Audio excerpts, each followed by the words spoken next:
Welcome, Brian. Thank you, Michael. That was great. Thank you. I have some good news for you. More people are going to make more money in the next few years than have been made in all the history of the American economy. We are living at the very best time in all of human history, in the very best country in all of human history, with the fastest growing economy in human history. We have a $12 billion economy. It's growing about $500 billion a year, and every penny of that is going through the hands of the salespeople, and my job is to help you close your fingers so that some of it sticks. Your job is to learn what you need to learn to take advantage of it. Most people have great goals. I want to increase my income and lose weight and get out of debt and be thin and happy and healthy and have a wonderful family. But then they decide, but before I start, I'm going to take a vacation to a beautiful place called Someday Isle. And in my estimation, 80% of the population lives on Someday Isle. Someday I'll lose some weight, and someday I'll read that book and listen to that program and join the Yes Network, and someday I'll get out of debt, someday I'll increase my income, but it's always Someday Isle. If you want to be a great success, there's one simple rule, is vote yourself off the island for life. If you decide you're going to do something, do it. You know, they've done dozens and dozens of studies over the years. They find that there's one major difference between successful people and unsuccessful people. As successful people launch, they start, they get on with it, they just do it. Unsuccessful people get the same ideas and the same information, but they've always got an excuse for not starting. Now, 95% of what you do or don't do in life is controlled and determined by your habits.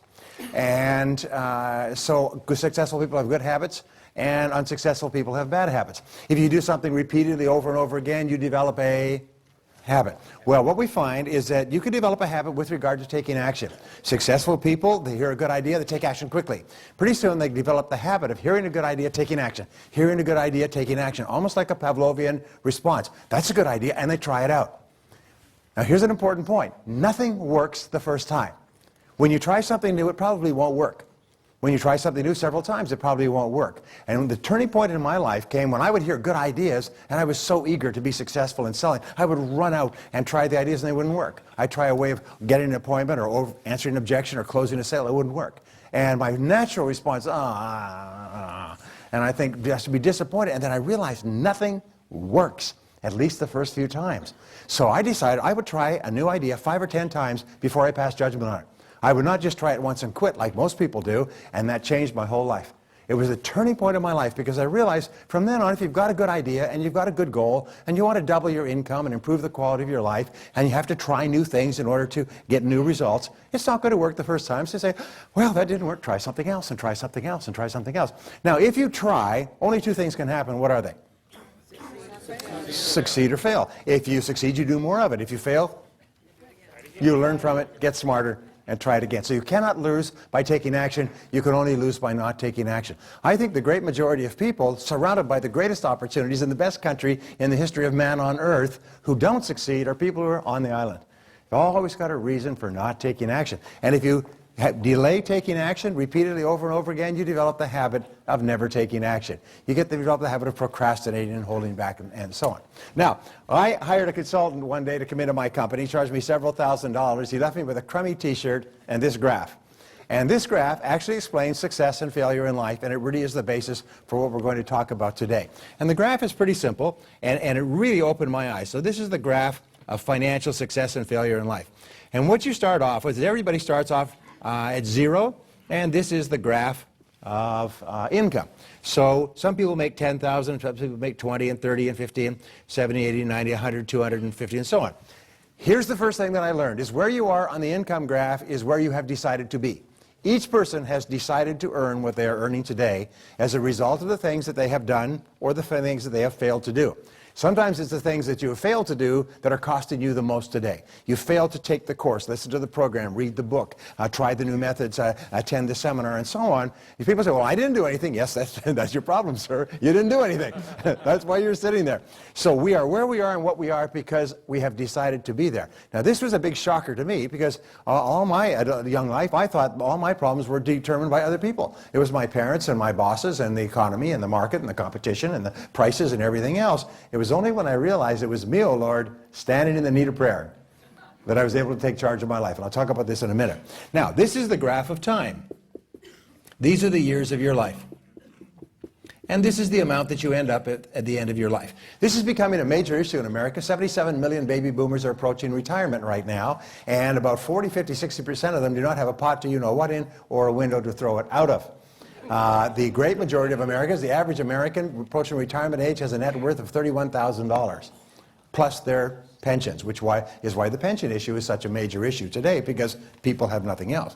Well, this is the way life works. You start off earning something at your first job. They pay you whatever they can. And then your financial life, for most people, their financial life is like a bad month on the NASDAQ. It's up and it's down, and it's up and down. And they make a little money, and they're out of the money, and they're in the money, they're out of the money, they're broke, they're making a lot, they're making a little, they're making a lot, they're making a little. It's like this. Sometimes they're the windshield, sometimes they're the bug. All right? And here's where they end up with, as a result of experience plus luck. This is where most people end up with in life. And the average for about 80% of the population is a 3% increase over the course of their lifetimes. And by the way, I have some good news for you. Everybody here is in the top 10% in America today. And the reason is because you're here. Because only the top 10% of professionals ever come to a seminar like this. The other 80 or 90% of people in our field always have a reason not to go. They always have a reason not to read the books. They don't have the time. They know all that stuff already. Sometimes people say to me, oh, I know all that stuff already. I say, well, geez, you must be awfully rich. Wow. And of course, they look away because they got holes in their shoes and they took a bus to work. The fact is that the most successful people of all are the ones that come to these courses. Statistically speaking, it's always the top 10% who come to these courses and are eager to learn more because they recognize that the only way that you can earn more is to learn more. So they're always reaching out for new information. There's never a guarantee that you'll learn something, but there's one guarantee that if you don't come, you won't learn anything. So you're in the top 10%. But imagine you're driving across the farm roads with no road signs and no road maps. In other words, there's no way to tell where you are. Well, even if you're driving a brand new Mercedes-Benz, engineered beautifully in every respect, wonderfully made, if you're driving a brand new car but you're lost on the back roads with no road signs and no road maps, you'll never make any progress. My point is that your mind is like a Mercedes-Benz. You are smart, you're intelligent, you have potential beyond limit. They say you could not use all of your potential if you had 100 lifetimes. They say, you've heard it said, people use about 10% of their potential. I've studied this for almost a quarter of a century. The average person uses about 2% of their potential. They're saving the rest up for some good reason. But we're getting by. What we're accomplishing in life today is with about 2% of our mental potential. When Einstein died, his brain was put into a jar of formaldehyde at Princeton University, where it was discovered some years later, and it has been then parceled out and sent out to scientists to analyze. They say that Einstein, considered the greatest genius of the 20th century, never used more than 15% of his mental potential in his entire life. And you and I use considerably less. So, the point that I was making is that the potential that you have is inevitably, when I say to double your income, people say, I'd like to double my income, but I doubt it. I doubt it. Are you kidding? You could probably earn 3, 4, 5, 10 times as much as you're earning today. And by the way, anybody who's earning 10 times as much as you're earning today was at one time earning what you're earning today. Okay? And then they did something differently, which enabled them to increase their income. So, let's say you're on this back road and you're driving along and you say to your navigator, boy, you know, this is lousy. There's always too much month at the end of the money. We worry about money all the time. If we blow a tire, it's a major disaster in our family. We make big minimum payments on our credit cards. Anybody know what I'm talking about? Come on. Don't look at me so sanctimoniously. You know what I'm talking about. We've all been there, as I've been there. And you say, well, what can we do? We say, well, honey, every so often through the trees, I see a freeway. I see nice cars are whipping along that freeway. If we could just get off these back roads and onto that freeway over there, we could really make a lot of progress. Well, the freeway is people who are whipping along in life, making great livings, having great lives, beautiful homes, houses, cars, and so on. And they're whipping along. Well, how do you get onto the freeway? Well, you find a way across country, and that's what we're going to do today. Find a way to get onto the freeway. And once you get onto the freeway, you can put your pedal to the metal, and you can really whip along. And this is where you get with knowledge plus skill. With knowledge plus skill. Now, here's an important point. A person driving a rusted-out jalopy that's belching smoke with the wheels falling off on the freeway is going to make greater progress than a person driving a brand-new Mercedes-Benz on the back roads. My point is that people on the freeway are not necessarily smarter or better than you are. In fact, the rule is that no one is smarter or better than you. You have as much talent and ability and intelligence as you could possibly use an entire lifetime, but they're on the freeway and you're on the back roads. Once you get on the freeway, you can start to move. And on the freeway, notice this, is that every single space of every single period of your life, you'll be making more money, and at the end of your life, you'll be worth vastly more. People on the freeway are earning 10%, increasing their income 10%, 20%, 30% a year. I had a gentleman who came to my course a couple of weeks ago, and he said he attended my seminar 6 months ago and was coming again. It was 170 miles away. And I said, well, that's an awful lot of sacrifice. He said, I learned one idea about closing in your seminar, and I've made $40,000 more in the last 6 months. He said, I came here to see if there's something I missed. He said one idea increased his personal income $40,000. It took his closing rate from 2 out of 10 to 9 out of 10 consistently and broke every record in his company. He said, I'm back. He said, I had never been to a seminar before. In fact, I was really uneasy about spending the money to go to a seminar. He said, but you've saved me years of hard work in getting to the same level. Here's the most wonderful thing, is once you're on the freeway, once you have learned the key success techniques that we'll talk about, you can use them over and over again. And when you use them over and over again, what happens? You get better at it. And then if you get better at it, then how much time does it take next time to get the same result? Less time. And that's the reason why some people are successful. They learn the critical success techniques, they use them over and over, they get better and better, it takes them less and less time to make more and more sales. That's it. You may not be able to dump basketballs like Michael Jordan, but you can learn any sales or business skill, because all sales skills are learnable. All business skills are learnable. And everybody who is good at a particular business or sales skill at one time did not know how to do it at all, and was poor at it when they first started. And what they did is they worked at it until they mastered it. Now, the reason I tell you this is because there's an enormous number of people who think, well, I'm not really good at prospecting, I'm not really good on the phone, I'm not really good at closing. No, these are skills. They're learnable skills. And please understand that, because many people hold themselves back for years because they think that they have a genetic defect about prospecting. I wasn't born with the prospecting chromosome or something like that. No, you can learn any business skill. All you have to do is decide what it is, learn how to do it, practice over and over again until you master it. Are you with me so far? Yeah. Please understand this. Sometimes, and here's the rule, you're probably only one skill away from doubling your income right now. You're probably only one skill away from doubling your income right now. And you know what that skill is. Everybody knows what the skill is. They know if I was really good at prospecting, I could double my income. If I was really good at closing, I could double my income. If I was really good at overcoming the key objections I could double my income. In other words, we all know what it is in our heart of hearts, and your job is to figure out what it is and set it as a goal and make a plan and work on it until you've mastered that skill. Well, let us begin. Some years ago, when I began studying success, I came across the principle, which you've all seen and which I talk about at great length, is that you become what you think about most of the time. You become what you think about most of the time. Going back 3,000 years, there's a law of correspondence which says that your outer world corresponds to your inner world. Your outer world is a mirror of what's going on inside. So therefore, if you want to find out who a person really is, find out what they think about most of the time. Now, at the University of Pennsylvania and in other studies which are done every single year, I read studies where they've interviewed tens of thousands and eventually hundreds of thousands of salespeople, and then they sliced and diced them by percentiles to identify the top salespeople in those groups and what they think about most of the time. How do they think? How do they approach their work? What is their attitude toward their work? When they get up in the morning and they think about their work, how do they think inside? Now, here's an important point. Just like all sales skills are learnable, all thinking skills are learnable as well. And how do you learn a sales skill? You learn it by practicing. How do you learn a mental skill? You learn it by practicing. And so you can develop any mental skill. People say, well, if I was more confident, I would make more calls, which would lead to more presentations and more sales. Well, good. Self-confidence is learned. It's a learned skill. Is it easy? No. Is anything in life easy? No. But it is eminently achievable. As Les Brown will talk about, he'll say it's possible. Everything is possible. But it's up to you and I. So what we found is that there's an 80-20 rule that applies. And the 80-20 rule that applies says that 80% of your success is mental. 80% of your success is determined by how you sell. And what we found over and over again is that a person who has the right mental attitude can move from one side of the country to the other, change industries, change companies, and start at the bottom, and within 90 days they'll be one of the top people in that company. If you have the right mental attitude, they have found that it overwhelms all training. If you take two groups of people, which they have done, and two groups of people with identical skills, but one has a really positive attitude toward themselves and what they're doing, and the other people have average attitudes, you would take the people with average attitudes and train them thoroughly for 6 weeks.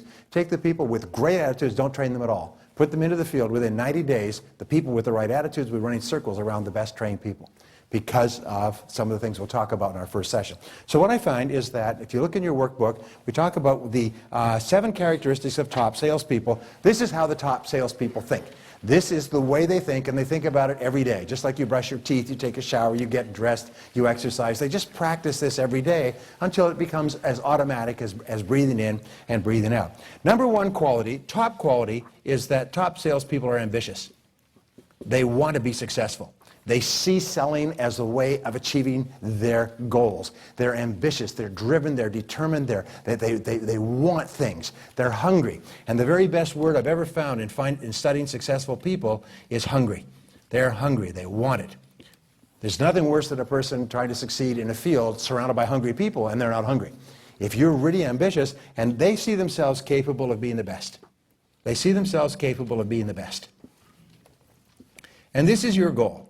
And I tell you, when I was a young person, I had this whole idea of being the best was an overwhelming thought to me.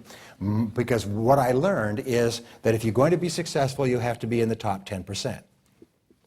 Now, fortunately, everyone here is either in the top 10% or you intend to be. Is that correct? Yes. Say yes. Yes. All right. So if you're not there yet, you intend to be. Remember, future intent determines present action. If you've decided to be in the top 10%, then the only question you ask is how? How do I get there? What I have found is that making a decision to be in the top 10% is the turning point in your life. And when I heard this, and by the way, remember the old question, why did Willie Sutton rob banks? That's where the money is. That's where the money is. Well, why do you want to be in the top 10%? That's where the money is, all right? And if somebody has to be in the top 10%, somebody has to be in the bottom 10%. And you can choose. If you have a choice, you can choose to be in the top 10% or the medium 10% or the bottom 10%. So if you have a choose, you might as well choose to be in the top 10%, right? Say yes. All right. So then the only question is how. Now, when I was a young man, what I learned when I heard this, I was really kind of overwhelmed by it because I had low self-esteem, I had low self-confidence, I had bombed out of school, I hadn't graduated, I worked at laboring jobs for years, and they told me, if you really want to be successful, you have to be in the top 10 or 20%. And I thought, I could never do that. I've never been in the top 10 or 20% in my life. I was started off so far behind, I thought I was first. And then I learned something that changed my life. I learned that everybody who's in the top 10% started in the bottom 10%. Everybody who was doing well was once doing poorly. Everybody who was at the top of your field, our field, was at one time not even in our field and didn't even know that it existed. And nobody's smarter than you, and nobody's better than you. They got into the field, they say, how do you succeed in this field? They asked other people, they read the books, they came to the courses, they practiced it over and over again, they got onto the high road, and they went to the top of their field. Then what you do is you make a decision to be in the top 10%, then the only question you ask is how. So, ambition is the starting point. You find that ambition is a great quality. Ambition is the driving engine of all success.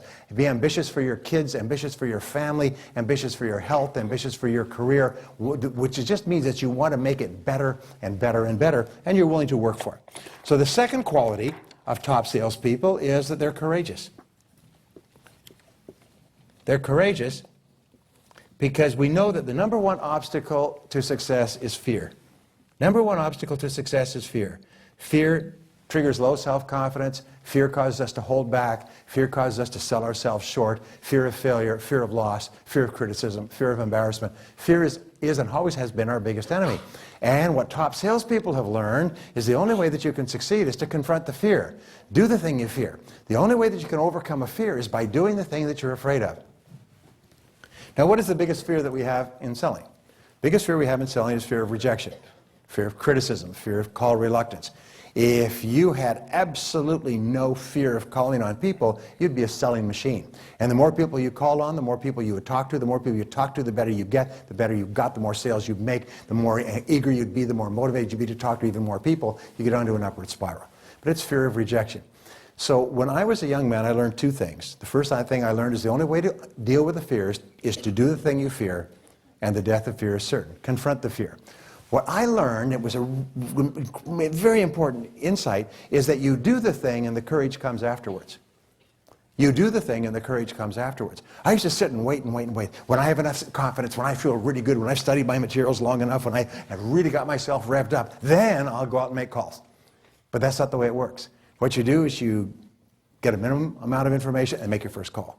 You, just like a dog going after a passing car, you just throw yourself at the market. And here's the second thing. Here's the second thing that I learned, and it's this, is that rejection is not personal. And it was a turning point for me. Rejection is not personal. What is your name, sir? Fred. Fred. Fred, have we ever met before? No. If I reject you, it's not personal because I don't even know you. So if I reject you, it's just a commercial response. Human beings, people in our society are confronted with 2,000 to 4,000 commercial approaches, sales, radio, television, salespeople, billboards, 2,000 to 4,000 commercial messages a day. In order to survive, you've got to be like a long-tailed cat in a room full of rocking chairs. You've got to be jumping and moving all the time. So when someone calls you up, their first reaction is not interested, don't want it, don't need it, can't use it, can't afford it, not in the market right now, and I'm happy with my existing supplier. Have you heard this before? Yes, this is just a knee-jerk reaction. It's a knee-jerk reaction. Of course, this can't possibly be true, or we wouldn't be selling $12 trillion worth of stuff per year. Because if we have a $12 trillion economy, that means that $12 trillion worth of stuff is being sold. All right, so therefore, people are buying with both hands and by the trillions of dollars worth, so obviously they buy. But the natural reaction to any sales approach is rejection. And your job is to realize it's just not personal. You just let it go off your back like water off a duck's back. You just always be polite. Well, say thank you very much. Appreciate it. Go on to the next person. You know what do they say? Some will, some won't. So what? Next. And it's just as simple as that. And once you reach the point where you have nerves of steel when it comes to prospecting, your business will double and triple because you'll have no fear of calling 10, 20 people a day. You'll have no fear of knocking on doors and calling on people and even cold calling. Now, the third quality, the third way of thinking of top salespeople is that they're committed. They're committed. You can never imagine an uncommitted person. They believe in their companies, they believe in their products and services, and they believe in themselves. They believe it. And what they say is, I love my work. I love my work. I love my work. Ooh. Say it. Say, I love my work.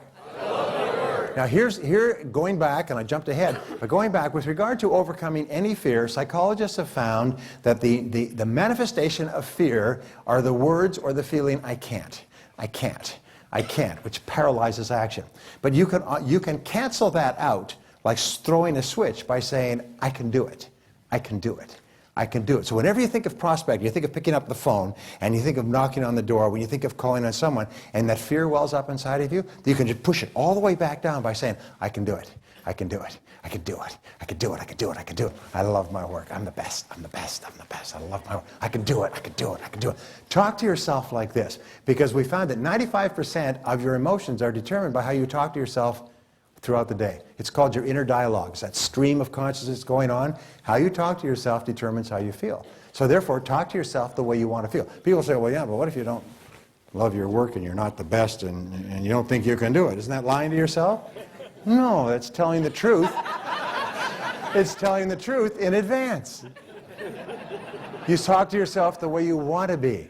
I like myself. I can do it. I'm the best, and so on. So, always say, I love my work, and we know that caring is the critical factor. What do we say in selling? They don't care how much you know until they know how much you care. There's no more effective salesperson than a person who really believes in what they're selling and really cares about their customers. And customers can pick it up like chemistry, and we want to buy from these people and buy from them again and recommend them to our friends. Today, we'll talk about this a little bit later, but the warmth, the chemistry between yourself and the salesperson, or between the salesperson and yourself, is the critical factor in why people buy. And the reason they buy, University of Chicago study, is the level of conviction that you have about how good your product is. People pick that up through the skin and are influenced by your level of conviction. Have you ever heard a customer say, well, you know, what would you do in my situation? Or what, if I was your mother or brother or sister or father, would you recommend this to me? Or which one would you choose for yourself? What they're testing is your level of conviction. How much do you believe in it? How much do you believe that this is a good product? And when you say, this is my favorite, this is the one I sold to my mother, this is the one I used myself, the sale is almost made. It is amazing how easily influenced we are to buy when somebody says, this is the one I use myself. Oh, if I like you and it's the one you use yourself, well, then that's it. That answers my question. Number 4 quality is that they're professional. Is they're professional. They see themselves more as consultants than as salespeople.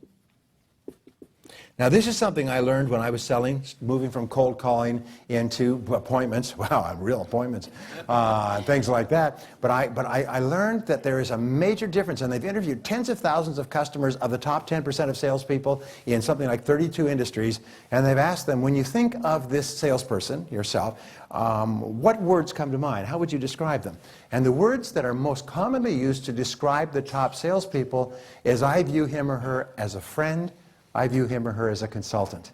I view him or her more as an advisor than a salesperson. I don't really see them as trying to sell me something. They really just try to help me make a good buying decision in this area.